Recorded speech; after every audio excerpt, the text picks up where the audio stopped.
ایک برفیلا علاقہ تھا۔ ان پہاڑوں کے درمیان ایک پرانا کھنڈر موجود تھا۔ کہتے ہیں صدیوں پہلے یہ ایک حسین محل ہوا کرتا تھا، لیکن اب یہاں صرف خاموشی اور برف کی چادر ہے۔ اس علاقے کے قریب ایک ریاست کا شہزادہ ایان رہتا تھا۔ ایان دیکھنے میں ایک حسین لڑکا تھا۔ اس کے بال سیاہ کالے تھے اور اس کی آنکھوں میں گہری دلچسپی تھی۔ ایک دن شکار کے دوران ایان راستہ بھٹک گیا اور وہ اس کھنڈر کے پرانے دربار میں داخل ہو گیا۔ وہاں ہر طرف ٹوٹے ہوئے ستون تھے، لیکن درمیان میں ایک عظیم الشان آئینہ کھڑا تھا جسے مٹی اور برف نے ڈھک رکھا تھا۔ ایان نے حیرت سے اس آئینے کو دیکھا۔ اس نے اپنا ہی رومال سے آئینے کی مٹی صاف کرنا شروع کی۔ جیسے جیسے مٹی ہٹتی گئی، آئینے سے ایک عجیب سی نیلی روشنی نکلنے لگی۔ ایان نے سوچا کہ وہ اپنا عکس دیکھے گا، لیکن جو اس نے دیکھا اس پر اسے یقین نہیں آیا۔ آئینے میں اس کی جگہ ایک انتہائی خوبصورت لڑکی نظر آ رہی تھی۔ اس لڑکی کا نام میرا تھا۔ میرا کی جلد مرمر کی طرح سفید تھی اور اس نے کانچ کے ٹکڑوں سے بنا ہوا ایک ایسا لباس پہنا تھا جو ہر طرف روشنی بکھیر رہا تھا۔ لیکن میرا کی آنکھوں میں آنسو تھے اور وہ آئینے کے اندر سے خاموشی سے ایان کی طرف دیکھ رہی تھی۔ ایان نے ڈرتے ڈرتے آئینے کو چھوا۔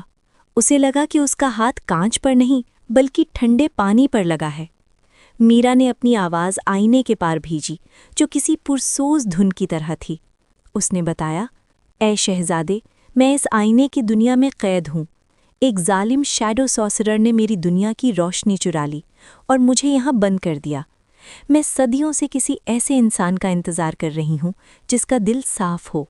ایان میرا کی خوبصورتی اور اس کی داستان سن کر اس کی مدد کرنے کا فیصلہ کر لیتا ہے، لیکن میرا نے اسے خبردار کیا کہ آئینے کے اندر داخل ہونا آسان نہیں۔ میرا نے بتایا کہ آئینے کا دروازہ کھلنے کے لیے ایک قیمت چاہیے ہوتی ہے۔ تمہیں اپنی سب سے پیاری چیز یہاں چھوڑ کر آنا ہوگا، میرا نے کہا۔ ایان کے پاس اس کی آواز تھی جو پوری ریاست میں سب سے حسین مانی جاتی تھی۔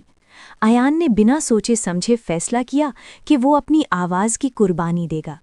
جیسے ہی اس نے یہ نیت کی، آئینے کی سطح پانی کی طرح نرم ہو گئی۔ ایان نے اپنا قدم آئینے کے اندر رکھا۔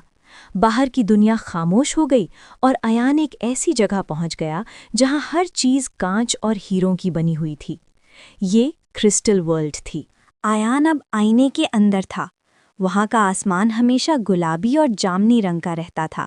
میرا اس کے سامنے کھڑی تھی۔ وہ حقیقت میں آئینے سے بھی زیادہ خوبصورت تھی۔ ایان نے بولنے کی کوشش کی، لیکن اس کی آواز جا چکی تھی۔ میرا سب سمجھ گئی اور اس کی آنکھوں میں آنسو آ گئے۔ اس نے ایان کا ہاتھ پکڑا اور اسے اپنے کانچ کے محل کی طرف لے گئی۔ لیکن راستے میں ہر طرف کالے سائے منڈلا رہے تھے۔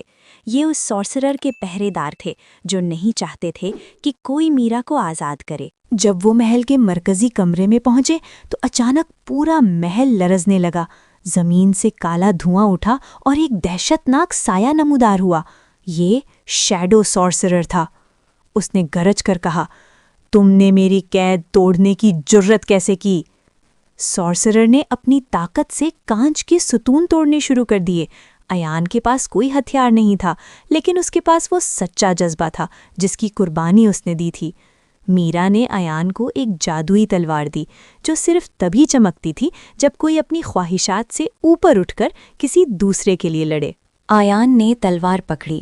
اس کے جسم سے وہی نیلی روشنی نکلنے لگی جو اس نے پہلی بار آئینے میں دیکھی تھی۔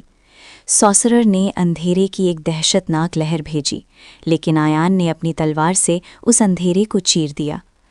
ہر بار جب ایان وار کرتا، محل میں لگے آئینے چمکنے لگتے۔ میرا نے محل کے مرکزی کرسٹل بال کو پکڑا اور اپنی پوری طاقت سے روشنی برسانا شروع کی۔ روشنی اور اندھیرے کا ایک عظیم مقابلہ ہوا۔ ایان نے آخری وار سارسرر کے دل پر کیا جو ایک کالے پتھر کا بنا ہوا تھا۔ سارسرر ایک دردناک چیخ کے ساتھ راکھ میں بدل گیا۔ سارسرر کے ختم ہوتے ہی کرسٹل ورلڈ ٹوٹنے لگی۔ میرا نے چیخ کر کہا، ایان، یہ دنیا تباہ ہو رہی ہے،